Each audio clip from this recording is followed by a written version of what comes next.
আমি বাড়িতে কাউকে এই ব্যাপারগুলো জানতে চাইছি না, বাট তুমি তো আমার খুব একসময় স্পেশাল ফ্রেন্ড ছিলে, তাই মনে হলো তোমাকে জানানোটা খুব দরকার। আই মিন, তোমাকে না জানাতে পারলে তো পুরো ব্যাপারটি অসম্পূর্ণ হয়ে থেকে যাবে, তাই না? কি আমাকে কংগ্রাচুলেট করবে না? কংগ্রাচুলেশন নীল, আমার তরফ থেকে শালিনীকেও কংগ্রাচুলেশন জানিয়ে দিও। আর হ্যাঁ, আমি যদি পার্সোনালি ফ্রি থাকি তাহলে তোমাদের এঙ্গেজমেন্টের দিন আমি গিয়ে তোমাকে আর শালিনীকে কংগ্রাচুলেট করে আসবো। ও মাম্মা, কি হলো? চলো না খেলবে? চলো না, চলো চলো চলো চলো।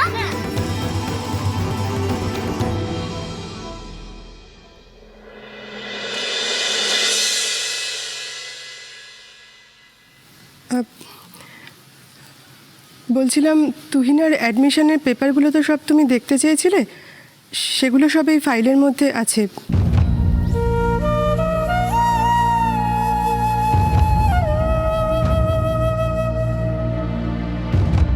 কি হয়েছে তোমার অনুশ্রী? কি ভাবছো তুমি এত? কি গো?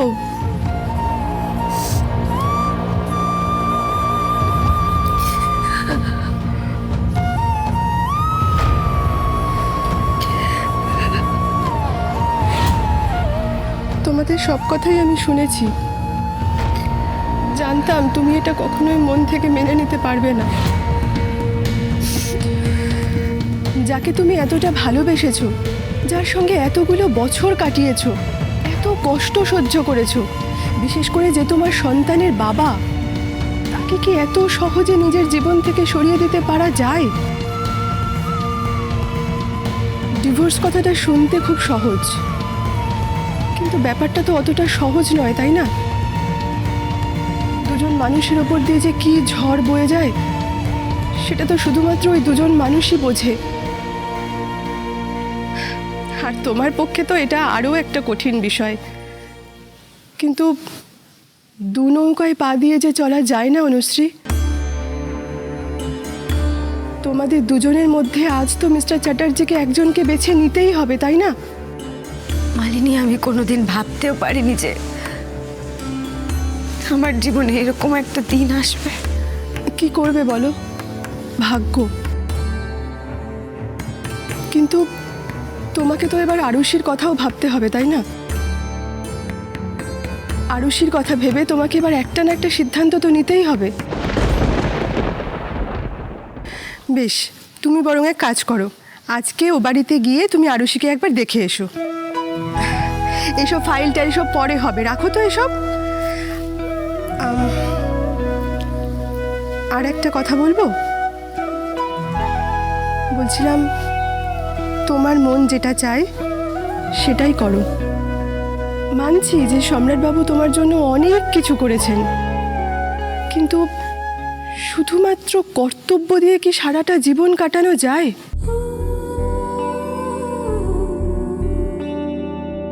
আচ্ছা যাকে, তুমি বরং আজকে একবার ও বাড়িতে যাও, গিয়ে ও বাড়ির অবস্থাটা একবার দেখে এসো। আমি নিশ্চিত যে তুমি যদি একবার ও বাড়িতে যাও তাহলে তুমি নিজেই সিদ্ধান্ত নিতে পারবে যে তোমার এবার কি করা উচিত।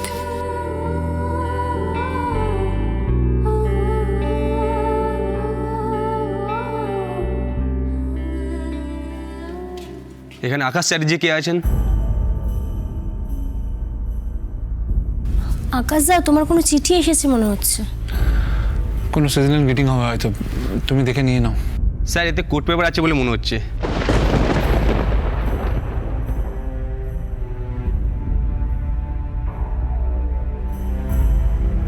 কোর্ট পেপার দেখি।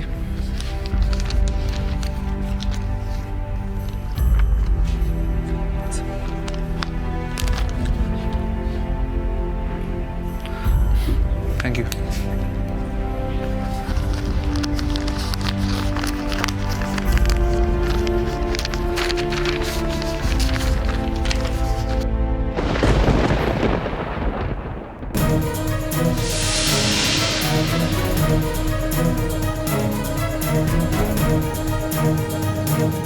আকাশদা, কিসের পেপার, কি লেখা আছে ওতে?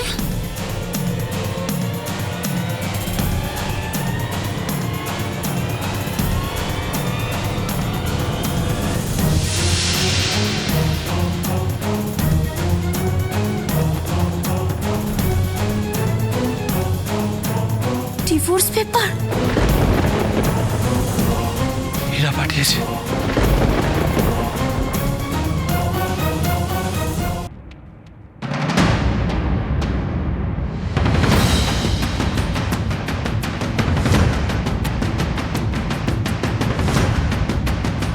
আমার ছেলের ভালো থাকার জন্য, ওর আনন্দের জন্য আমি সব কিছু করতে পারি।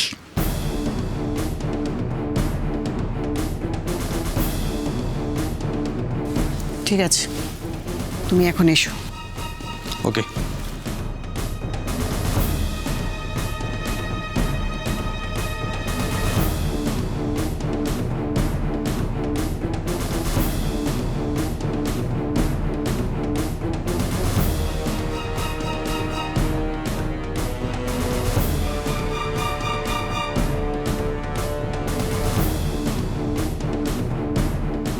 এবারে আর কোনো বাধা আসবে না, কোনো বাধা না।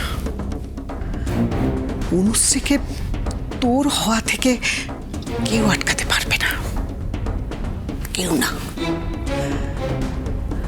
আগের বার আমি যে ভুল করেছি,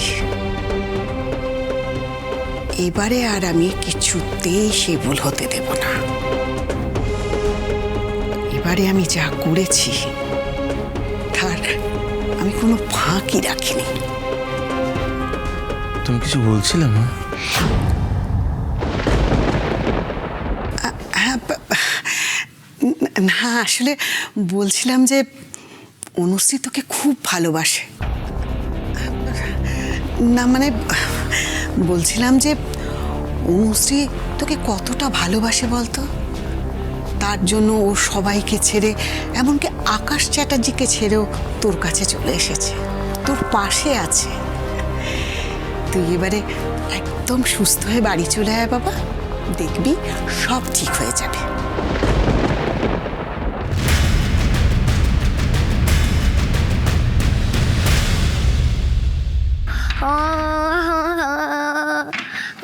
আরুষি, এই খেলনাগুলো থেকে কে কিনে দিয়েছে রে?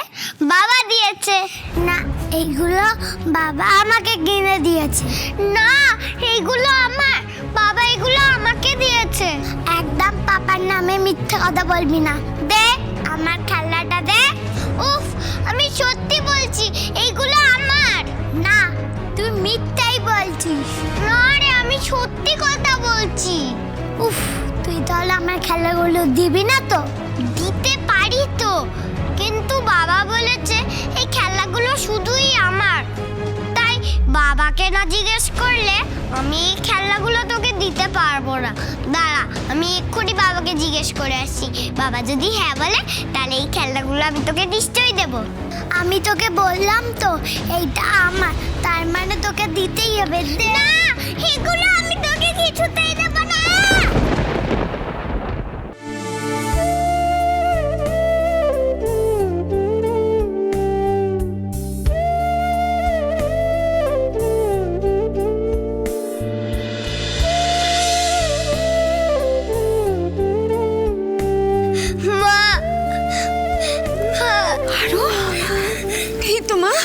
এই তো আমি এসে গেছি শোনা।